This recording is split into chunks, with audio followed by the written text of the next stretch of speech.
and a lawman and nearby Maiba of Global Safe and Near Law International. They bring us this message.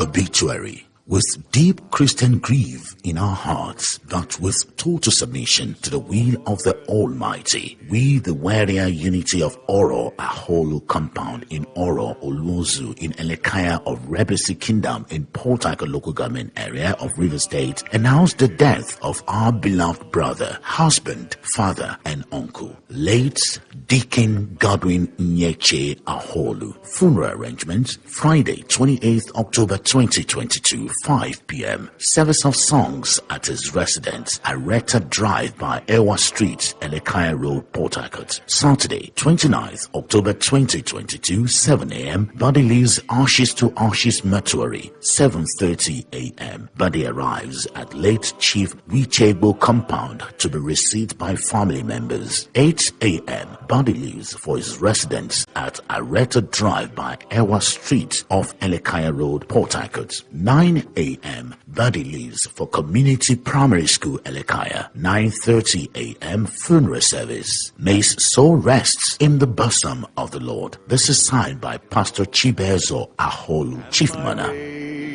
Here is run. Let me see by the light thou hast shone. We are Super FM.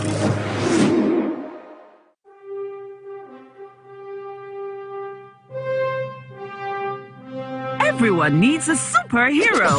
You've heard about it. It's real. It is. It's Super FM, Nigeria's #1 family, lifestyle, talk and urban radio station. It's going. It's out of here. I give my sports information. Sports. Patriots and the Giants. You like football, right? High five, football fan. I love baseball more than anything. This is Sports on Super FM, Nigeria's #1 family, lifestyle talk, and urban radio station.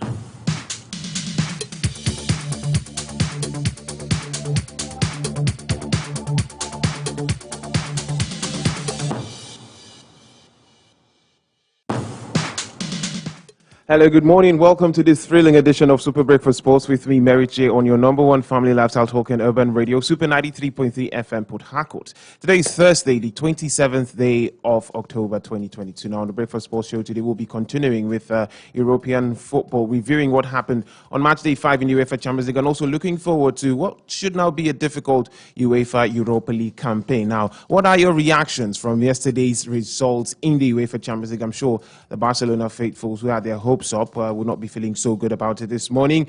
Barcelona have been relegated to the UEFA Europa League for the second straight season. Now, who is to blame? Some people already questioning the credibility of Xavi Hernandez as the manager, and they've done a lot of business in the off-season this time around, so a lot of new faces in the FC Barcelona team. But in spite of that, failing to make it out of a group that had only Bayern Munich as the other, of course, Bayern Munich, nemesis of FC Barcelona. So who is to blame for that?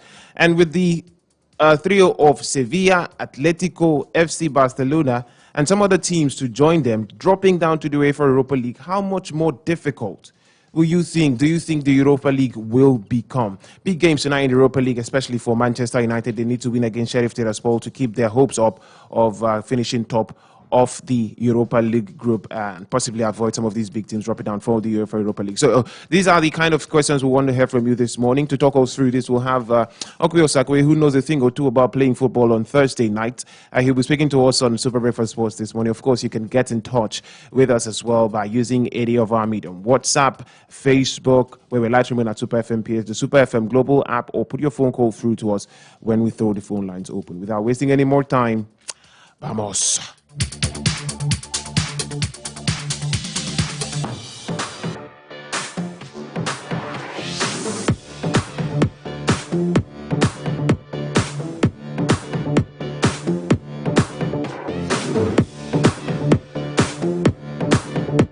Once again, welcome to Super Breakfast Sports on Super 93.3 FM on this thrilling Thursday morning. We'll kick off things, talking about football as it concerns Nigeria and not on a very good note, because Nigeria's hope of reaching the final at the FIFA Under-17 Women's World Cup came to an emotional end yesterday as the Flamingos fell at the hurdle of Colombia after a penalty shootout. The Nigerian side started the competition slowly, losing the opening game to Germany before growing into the tournament, beating New Zealand and Chile to ensure qualification from Group B. They defeated the highly rated United States of America in the quarterfinals and had high hopes going into the semi-final. However, the semi-final game against Colombia proved too much for the Flamingos as the South American side dominated the game from the blast of the whistle. Nigeria goalkeeper Faith Omilana came to the rescue of the team on numerous occasions, ensuring that the game remained goalless after 90 minutes. With nothing to separate both teams after regular time, the match was stretched into a penalty shootout where the Colombians snatched a 6-5 win after 12 penalty kicks. Nigeria will now contest the bronze medal match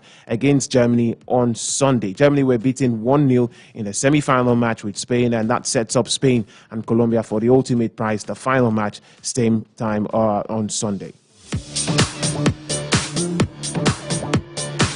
Still talking about Nigerian football, in readiness for the second leg of the Under-23 Africa Cup of Nations qualifier against Nigeria's Olympic Eagles, Tanzania's Junior Taifa Stars have landed in Nigeria. The East African country forced the Nigerian team to a 1-1 draw in the first leg match played in Dar es Salaam last weekend. After intensive training under coach Ahmed Seleman, the team arrived in Nigeria on Wednesday evening, and they are expected to arrive in Ibadan, Oyo State, venue of the match, later today. Tanzania needs to beat Nigeria outrightly or secure a high-scoring draw to progress to the next round of the qualifier. The match will be played at the Lekon Salami Stadium in Ibadan, Oyo State, on Saturday, the 29th of October, 2022.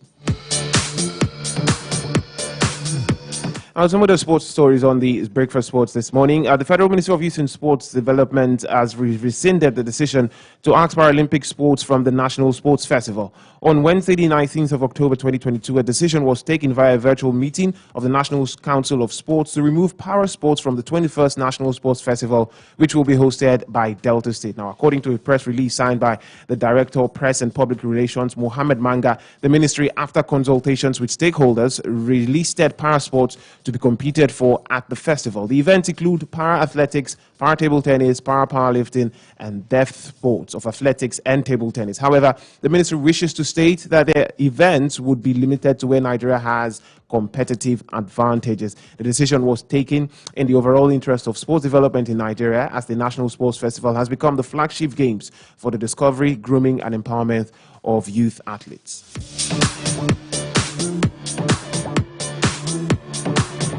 Now to some tennis stories. Serena Williams said that she has not retired from tennis and that the chances of her returning is very high, after she previously indicated that she would step away from the sport after last month's US Open.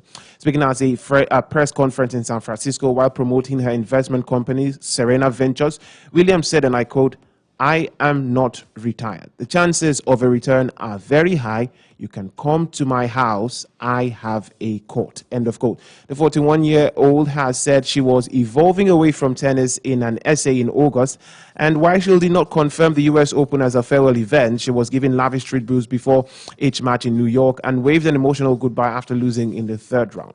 The 23-time Grand Slam champion, who took the tennis world by storm as a teenager, is considered by many as the greatest of all time. And she said she's not preparing for a tournament after the US Open did not feel natural to her. She further said, and I quote, "I still haven't really thought about retirement, but I did wake up the other day and go on to court and considered for the first time in my life that I'm not playing for a competition, and it felt really weird. It was like the first day of the rest of my life, and I'm enjoying it, but I'm still trying to find that balance."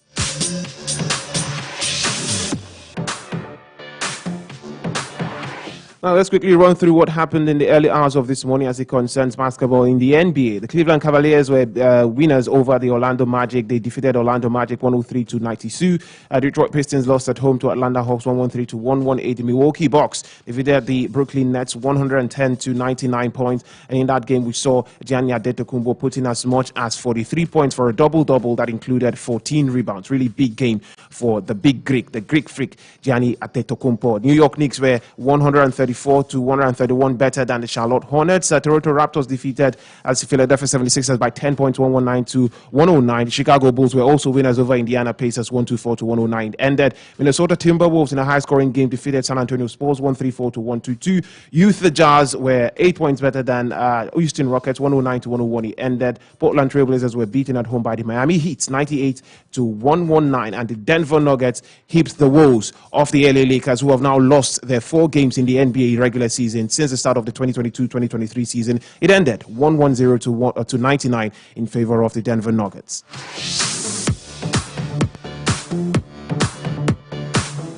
Now to some developing football stories. European champions England will take on Copa America winners Brazil in the inaugural Women's Finalissima at London's Wembley Stadium on the 6th of April next year. This is according to an announcement made yesterday by UEFA. England beat Germany in the European Championship final in July to lift their first major title, while Brazil sealed an 8th continental crown in 9 attempts with victory over Colombia. The first men's Finalissima was won by Argentina, with Lionel Messi inspiring the South Americans to a 3-0 win over Euro winners Italy in London in June this year.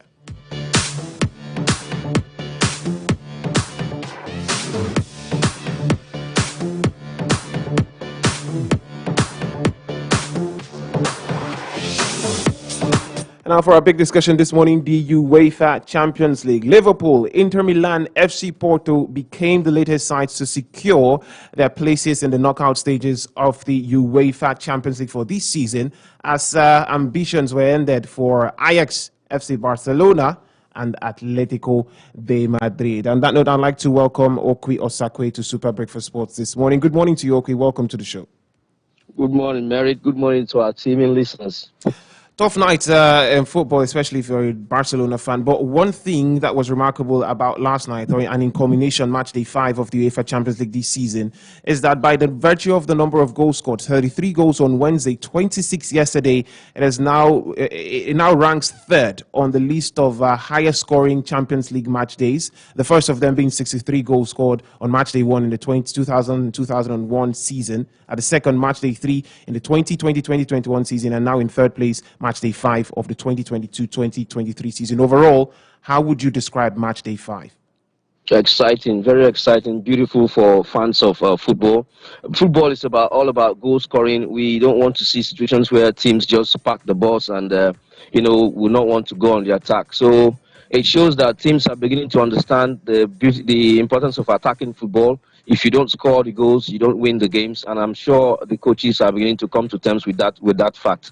Well, lots of goals yesterday in the early fixtures. Inter Milan defeating Victoria Pilsen by 4-0. FC Porto returning the favour for Club Brugge. If you follow this game in the very first leg in Porto at the Estádio de Dragão in Portugal, it was Club Brugge 4, the away team, beating Porto, the home team, by 4-0. And Porto travelled to Belgium and paid them in exact amount, 4-0 against Club Brugge, who have been impressive this season, no doubt. But the first one I talked about, Inter Milan versus Victoria Pilsen, it brought 2 consequences. For Inter Milan, safe passage through to the knockout stage of the UEFA Champions League.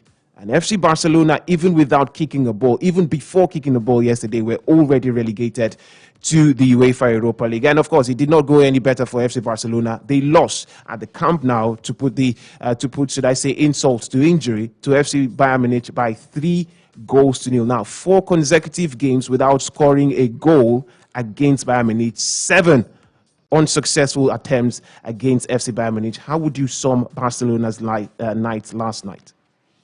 Yeah, but before I talk about Barcelona, I just want to.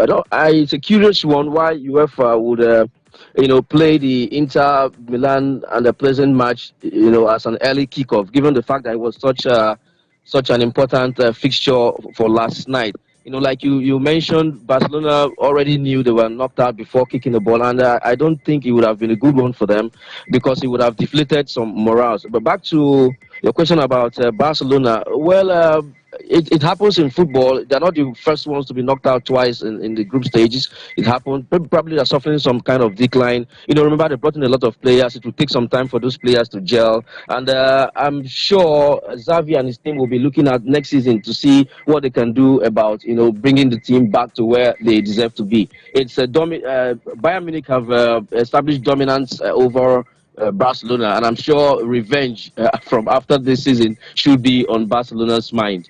Well, revenge was on the cards because they played Bayern Munich in the Champions League last season and then got knocked out in the group stage. And they played Bayern Munich this season and also the same thing. 4 games without scoring against FC Bayern Munich, really troubles for FC Barcelona. We'll progress quickly with our final question. Now, we know that tonight is UEFA Europa League night. Arsenal will be playing in the Netherlands against PSV Eindhoven. Manchester United will be at the Old Trafford with Cristiano Ronaldo back in the squad, by the way, playing against FC Sheriff Tiraspol. It looks like the kind of game he's cut out for at Manchester United this season.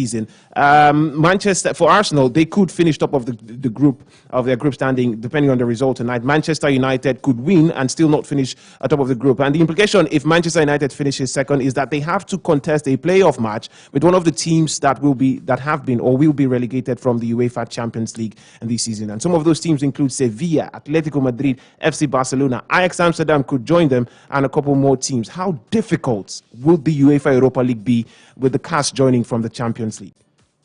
Difficult and very exciting. That's what UEFA, wanted, and they've gotten what they wanted. Wanted a situation where teams dropping out wouldn't go straight into a round of 32. They used to have a round of 32. They wanted a situation where they would drop out and then contest a playoff round with the teams placed second in the. So it's going to be very exciting. You can imagine, let's say we have a game between Manchester United and Ajax or Barcelona.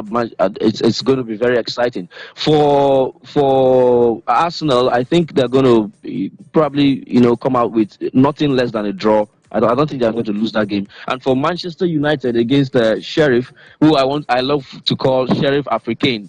Over half of the team is African. I don't see anything less than a win for Manchester United. And there's still one round of ties to play after this one. So let's keep our fingers crossed and hope that United can do a revenge against Sociedad and finish top of the group. All right, really interesting times ahead in European football, especially for the Europa League. Thank you so much, Oke, for joining us on Super Breakfast Sports this morning. Thank you for having me, Merit.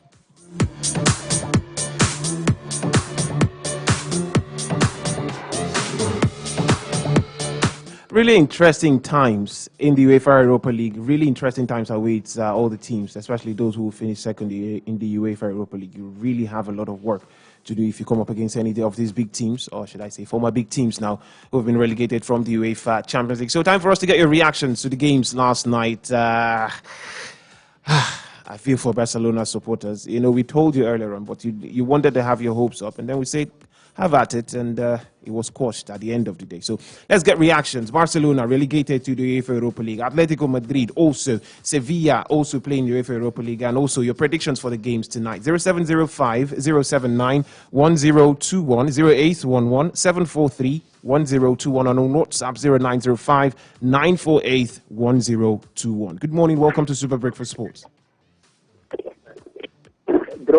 Good morning to you. Good morning, Mary. Good morning. Welcome to the show. Mary, I think when I don't see it in our course now, you have not get conscious. And just carry Bayern Munich to Barcelona, I made them just see them. And they waiting they want don't happen. No worry. Thank you. Thank you, Mohamed. Well, Barcelona, especially the coach yesterday, Xavi said they needed to prove that they're good enough. They needed to show their quality against Bayern Munich. And it was even worse than what happened in the first leg. 3-0. Can you imagine that? Good morning. Welcome to Super Breakfast Sports. Good morning. Good morning to you. Good morning. Mary. Shedrack, good morning. Welcome. Good morning. Mary, you never give up. They tell you, most of these things. No color UEFA than I qualified to 16. And 16 I go home. You understand? So in a life, you need to think about it. The second shot in case your first shot is fake. So back around, let people see what will happen. That's my belief. All right. Thank you, Shedrack. So now the narrative would switch, of course, and maybe that's another question for you. Would you rather, because it said it's better to play in the Europa League, maybe reach the final or the semi-final and lose again to Frankfurt, or it's better to do that than to get knocked out in the round of 16 in the Champions League. Do you agree with that? A couple of comments coming through on our Facebook. Adika John David said the Europa League is going to be very interesting and tough this season as a result of the presence of some big teams such as Barcelona, Atletico, Arsenal, Man United, and Juventus look like they likely join. It's going to be very interesting one this season. You know, you take a look at it and you feel like maybe it's the Champions League. These teams formerly playing the Champions League, Barcelona, Atletico, Arsenal, Manchester United, Juventus, but all of a sudden, they might just be having a meeting in the UEFA Europa League. Thursday night football on display. Magnus Sunday on Facebook says, Arsenal and Sevilla, welcome them. And Nwale Befi says, welcome to the Europa League FC Barcelona. Thank you so much, guys, for your thoughts on our Facebook. Let me see if we'll have one or two coming through the WhatsApp. Yes, we're trying to get your reactions on the games, from the games last night, and what the Europa League will look like with the big teams from the Champions League, or former big teams from the Champions League, dropping down to the UEFA Europa League. Well, I think maybe we'll call it on wraps. Just leave you with the list of teams that are safely through to the round of 16 UEFA Europa League.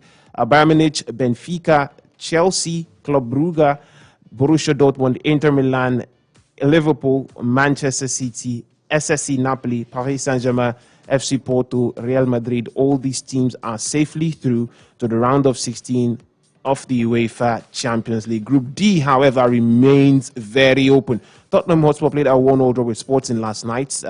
They thought they had won by 2-1, but VAR said no, 1-1 draw. So it leaves them with 8 points. Sporting are second with 7 points. Frankfurt are third with 7 points. Marseille bottom of the group with 6 points. So it means that on the final day, any of these teams can make it through to the knockout stage of the UEFA Champions League. So really exciting one there from Group B. Well, my time is up, and I'd like to say thank you guys for listening to the program.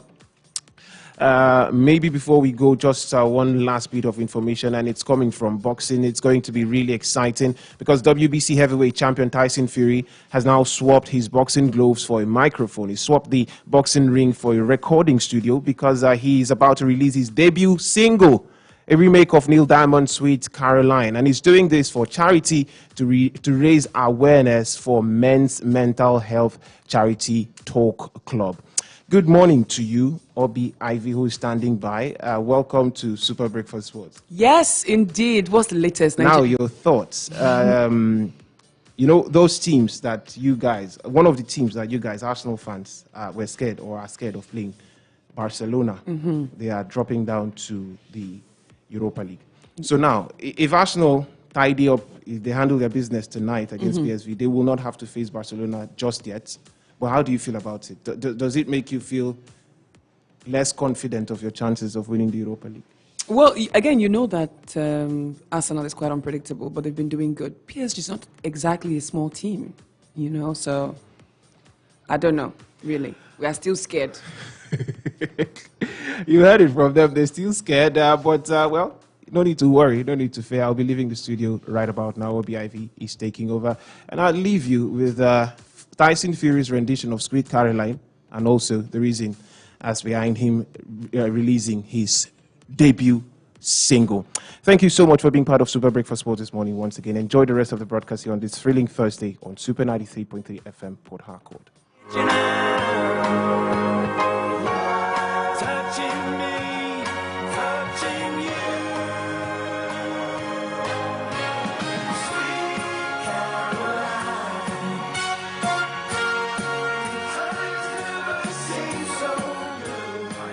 Major sporting event this country ever puts on. Sweet Caroline comes on and it gets the crowd going. No matter what sport it is, we all love it. As British sports fans, we love Sweet Caroline, especially before a major event. So I'll be out in Vegas, and when you hear Sweet Caroline, you know it's time to rock and roll. Boxing's been a massive platform for me to spread the word on mental health, and I've done it to the best of my ability. And I've been very vocal about it since the comeback, since the demise and the return. I've been very vocal about the mental health struggle, and it's been widely printed from highs and lows, ups and downs. So I've tried my most best to keep talking about it as much as I can and keep trying to smash the stigma, I suppose. And I believe I've had a lot to do with the...